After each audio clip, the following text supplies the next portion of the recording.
You ever get those little aging liver spots on your skin? If you do, I'm going to show you how to get rid of them. I'm going to show you what's behind them, okay? Now, you can call them aging spots, dark spots, or liver spots, but in actuality, it's not necessarily the liver that's causing those spots. It's really just too much of this thing right here called melanin, okay? Melanin is a pigment on your skin. It's what gives your skin a certain color. And this pigment protects against UV radiation. The sun gives off a lot of different waves, or you could say radiation. It's like UV waves. You have the visible light spectrum, which involves all these different colors. And then you have infrared. And so if you go in the sun, you're constantly getting hit by certain amounts of radiation. And melanin is there to protect you against this UV very specific band of energy. And so this pigment melanin is very similar to the pigment in plants, okay? Like chlorophyll is a pigment in plants. There's other pigments too that also protect the plant from UV radiation. And these pigments are really antioxidants. So melanin is an antioxidant. And so the question is, what causes too much melanin? Okay, like during the summer months, you might notice that you have more of these spots than in the winter because of this UV radiation. As you get older, you might have more spots. If you're a diabetic, you might notice more of these spots. If you're pregnant, you might have more of this pigmentation.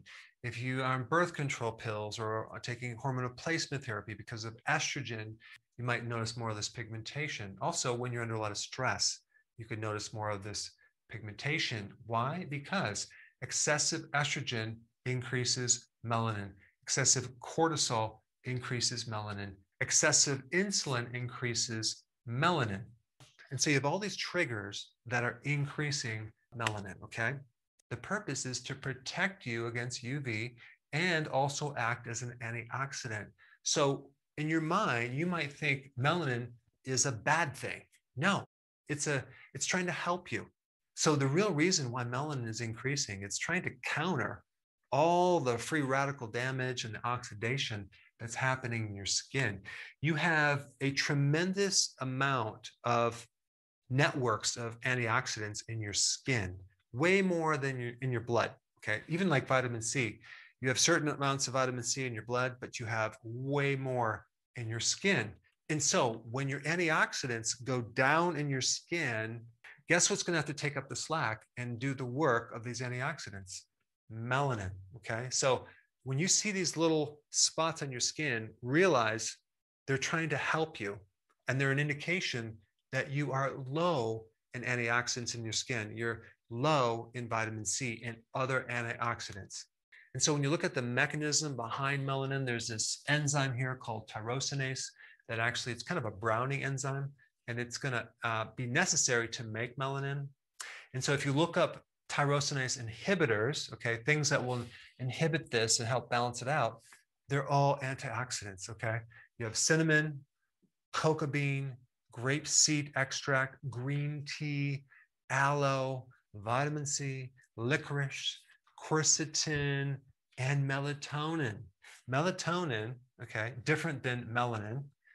This is like the sleep hormone, but it does a lot of other things. This is the most powerful antioxidant in your entire body, okay? And take a little guess what the best trigger for increasing more melatonin is. It's actually sun, but not the full spectrum, the infrared part of the sun, which, by the way, is like 50% of the sun. So is it the sun that's really causing these dark spots? No, not necessarily. Now, if you're going out in the sun and you're baking your skin and you're cooking your skin and you're burning, yes, okay, that's excessive amount. But typically, it's because you're going out in the sun and you don't have enough antioxidants because your diet isn't right. And this melanin has to overcompensate and make up the damage. But the cool thing about getting infrared from the sun and generating melatonin is that you don't necessarily have to expose your skin to the sun directly, because the infrared wave goes right through your clothing, it goes right through your hat, it goes right into your skull, and it can start to build up melatonin in your body, okay? So there's really two things that you can do. One is if you want to see some quick changes, you can pretty much do any one of these, okay, in some type of cream and put it directly in your skin. Like the vitamin C serum works really, really good on that, okay? But the problem is you have to keep using it until you build up your antioxidants in your skin. People don't realize that this is really an internal problem. They focus just on the topical problem and they keep rubbing it in there and wondering why it keeps coming back. Well, because the real problem is internally. So you can use any one of these as a coping mechanism, but then eventually you want to increase the antioxidant levels internally in your body so you have them in your skin. So how do you do that? Well, this relates to eating more raw food. I'm talking about large salads, vegetables, things like that, not just cooked vegetables, right?